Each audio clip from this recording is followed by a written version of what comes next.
On June 24th, in the middle of this World Cup, Lionel Messi turns 39.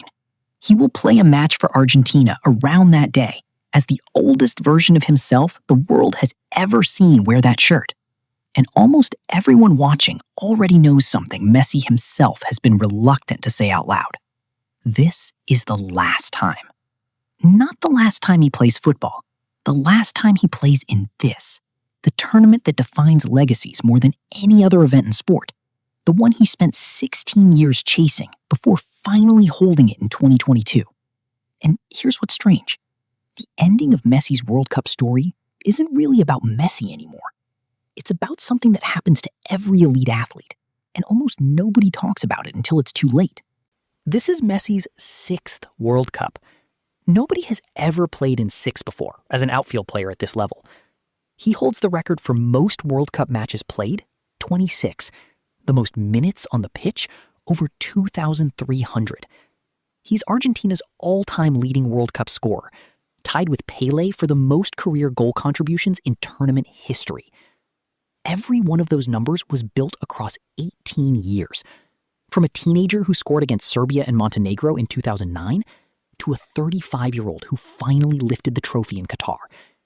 And now, at 38 turning 39, he's doing it again. Can Messi still do it at 39? But that's the wrong question. The real question is what happens inside an athlete's mind when they know, with absolute certainty, that this is the end.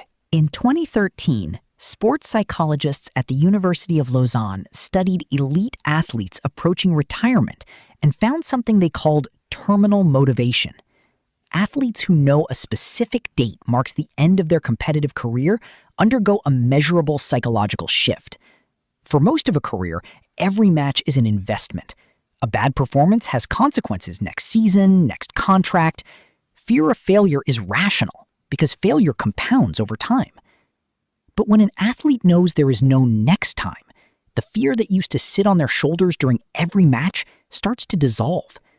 Not because they stop caring, because they care more than ever about this one thing, since it's the only thing left. Failure can no longer cost them a future they no longer have to protect. This is exactly what happened to Messi in Qatar. Go back and watch his previous World Cups.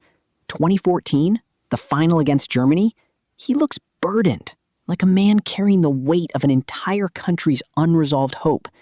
2018, Russia, he looks resigned, going through the motions of an obligation he can't escape. But 2022 was different. From the opening match, something in his body language had changed. He played with an aggression, a willingness to take players on, a freedom that hadn't been there in years. 7 goals, the best World Cup tally of his career. At 35, supposedly past his peak. Argentina's coach, Lionel Scaloni, revealed something after the tournament. Messi had told the squad privately, before it even started, that this was his last one. And Scaloni said it changed the entire dynamic of the team. Not because they felt sorry for him, because Messi played like a man who had already let go of everything except the thing directly in front of him. That's terminal motivation. Researchers have found this same pattern in Olympic athletes in their final games, boxers in their last fight, musicians on farewell tours. Performance in events the performer knows are their last is measurably different. Sometimes it's better. The freedom unlocks something. Sometimes it's worse. The emotional weight overwhelms everything. So now, 2026, Messi is 38 turning 39 in his 6th World Cup as defending champion. No more delaying. No more, maybe one more in 4 years. This is genuinely it. And this is the only time in history a reigning champion has defended the title with a player in this exact emotional position. Think about what that means for the team around him. Every match, his teammates know it could be his final competitive match ever in this shirt on this stage. That awareness changes who passes him the ball in the final minutes of a tight game. It changes the emotional stakes of every training session before kickoff. This tournament carries a charge that no tactical preparation can replicate.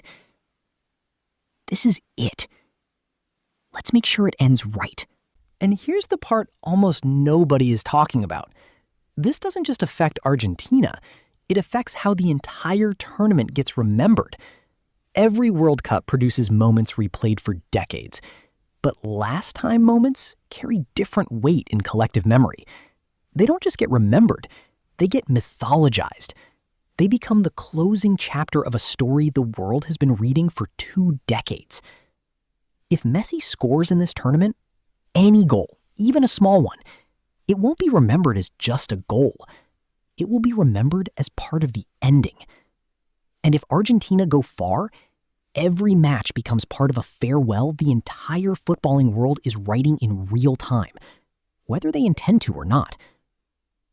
The trophy itself, the rankings, the brackets, none of that captures what's actually happening here. Somewhere in this tournament, a 19-year-old is going to score his first World Cup goal and think nothing of it. Just another step in a career with no end in sight.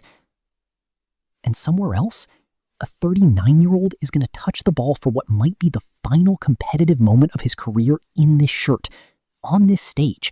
And the entire world is going to be watching, knowing exactly what it means, even if he never says it out loud.